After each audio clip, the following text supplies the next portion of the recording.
Bom, boa noite, pessoal. Vou falar um pouquinho para vocês hoje sobre práticas de gestão 3.0.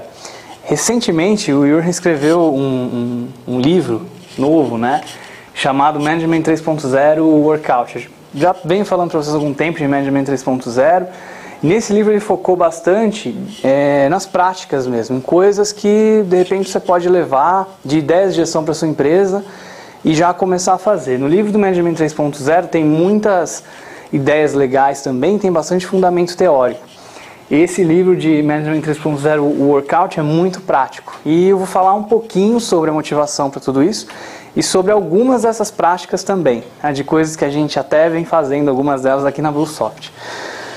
Um dado interessante que eu sempre gosto de falar quando eu falo de gestão é que por volta de metade dos trabalhadores americanos, segundo aqui a Fast Company, né, que é uma fonte bastante respeitável, odeiam seus trabalhos.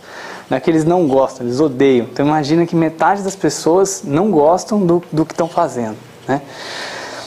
Um outro dado interessante é que 13%, segundo o Instituto Gallup, também um instituto bastante conhecido e respeitado, 13% das pessoas só realmente está engajado no trabalho. Ou seja, eu estou trabalhando em alguma coisa que eu estou de fato dando o meu melhor para conseguir atingir os resultados que eu preciso para aquilo dar certo. Os outros ou estão desmotivados, ou seja, não estão tentando contribuir para as coisas darem certo, ou estão até jogando contra. Esse é um dado já de 2014, mais recente. Gosto de dizer também que agilidade, né, isso é um conceito que o Jürgen fala bastante, é fazer todos os interessados felizes. Então, quando a gente está falando de agilidade, a gente não está falando só do mundo de desenvolvimento de software, né? A gente está falando de fazer, na verdade, todos os envolvidos aqui no processo, que tem a questão dos nossos usuários, dos nossos clientes, tem também os acionistas, enfim, os donos do negócio, né, que estão desenvolvendo software, as pessoas que estão trabalhando, né, que é o time, os fornecedores e parceiros, a comunidade e a sociedade também. E a gestão, que envolve a gente tomar conta de tudo isso, é importante demais para a gente deixar somente para os gestores fazerem. Então o que vem acontecendo nesse movimento de gestão 3.0 é que está se tornando alguma coisa cada vez mais participativa. Cada vez mais todas as pessoas da empresa estão se envolvendo de alguma maneira em fazer parte da gestão. Então a gente precisa, na verdade, de menos, né, gestores. A gente precisa que as pessoas se envolvam mais na gestão, porque ela é importante demais. Por que Management 3.0? Rapidamente também. A gente vem de uma fase de que a gestão começou, vocês lembram da época, de quando? Quando foi a primeira vez que a gente falou de gestão e da gestão científica? Naquela época lá do Fordismo, perto do tempo que o Wilson comentou na palestra dele, em que a gente precisava de eficiência, a gente não precisava de inovação.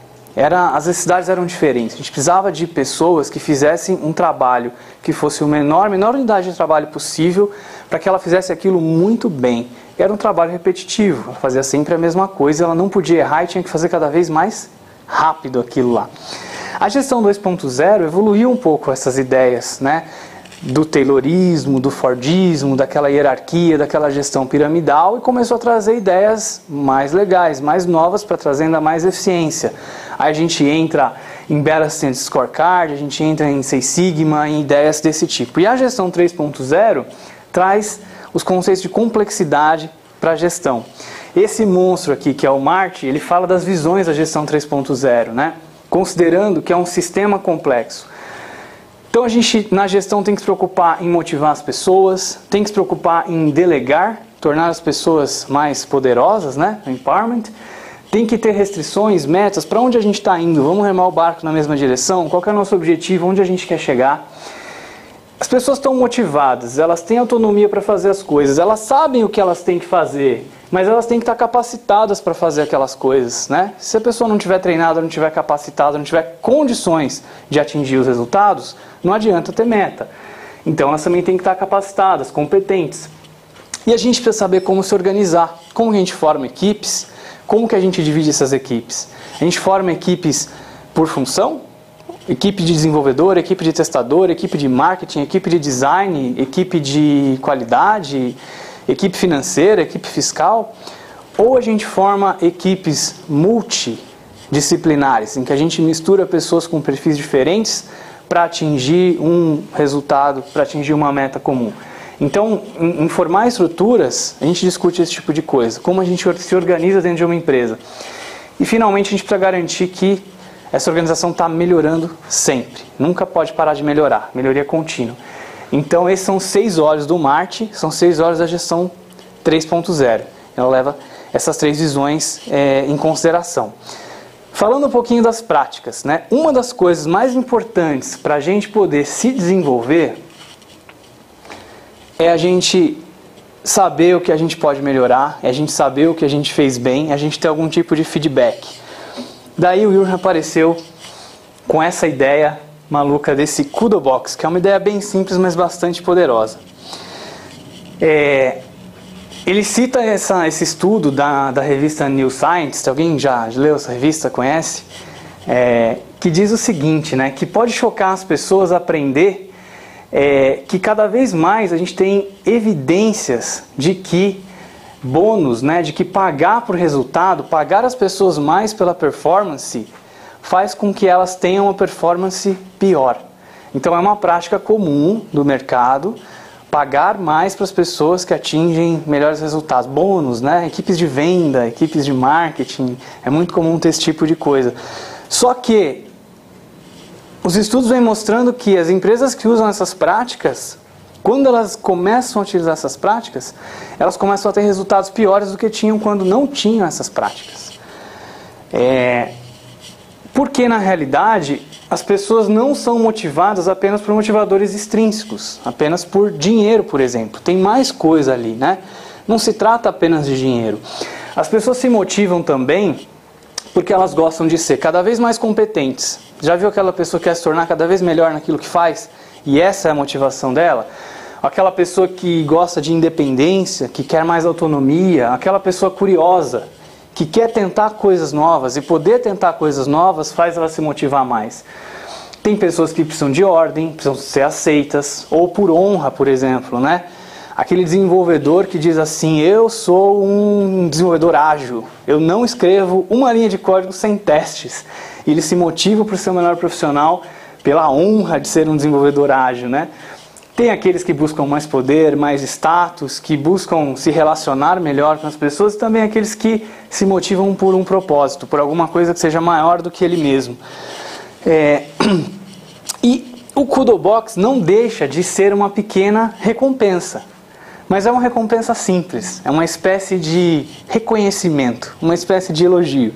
É uma forma de você criar uma oportunidade simples de uma pessoa reconhecer o trabalho da outra, dizer que aquilo foi bom, e dizer que aquilo ajudou, e dizer que aquilo contribuiu. A gente facilitar as pessoas dizerem umas às outras aquilo que está dando certo e aquilo que está fazendo bem, né? Então a gente tem uma série de cartas como essa, em que as pessoas podem a qualquer momento escrever, né, esses elogios umas para as outras. Então aqui tem um exemplo. E isso pode funcionar muito bem, né, essas pequenas recompensas, quando você leva 6 fatores em consideração. Que não prometa recompensas de antemão, assim as pessoas não mudam de comportamento para conseguir a recompensa, né? Então se você diz assim, olha, pessoal, se a gente tiver menos bugs esse mês, todo mundo aqui vai ser recompensado por isso. O que pode acontecer? O que você consegue pensar que você pode fazer para conseguir esse resultado? Mesmo sem melhorar a qualidade, que é o objetivo no final. Tem alguma ideia? Gambiarra, né? Ou, de repente, o que seriam 10 bugs vai virar 1, né? Porque está tudo relacionado mesmo. Então, de algum jeito você consegue burlar isso. Burlar resultado é fácil. Você pode falar para o seu filho, por exemplo, que ele vai ser recompensado se ele tirar um 10 na escola, não pode? Mas ele pode colar e tirar 10. Comportamento é mais difícil. Você pode recompensar o seu filho de alguma maneira, por exemplo, se ele estudar algumas horas. Aí é mais difícil de ele burlar. Então, leva mais o comportamento em consideração aqui, né? E não prometa recompensas de antemão para as pessoas não adequarem o comportamento à recompensa. Mantenha as recompensas sempre pequenas. Então, uma ideia que ele dá, às vezes quando as pessoas vão recebendo esses elogios, né? Troca isso por um ticket de cinema, por um vale-livro, por alguma coisa qualquer, né? Por um almoço com a equipe, enfim. Isso tem que ter uma certa frequência, não pode ser uma coisa rara demais.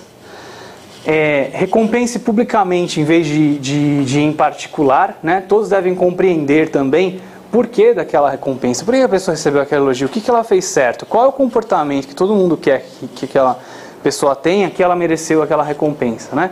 Qual que é o motivo? Recompense comportamentos em vez de resultados, como a gente falou, porque o resultado vai ser maquiado. Essa imagem é interessante, sabe de onde vem isso? Aqueles shows que a gente vê na Disney e no... Como que é o nome daquele outro parque lá, Luiz, que tem em Orlando? Que tem esse show de golfinhos? SeaWorld. Como que eles treinam esses golfinhos para pular nos arcos, né? Eles colocam esses arcos lá no fundo da piscina e quando o golfinho, sem querer, passa por dentro do arco, ele ganha um peixe ali. Ele não sabia que se ele passasse ele ia ganhar um peixe. Ganhou. Aí ele continua lá nadando, fazendo lá o trabalho dele. Quando ele passa de novo, ele ganha outro peixe.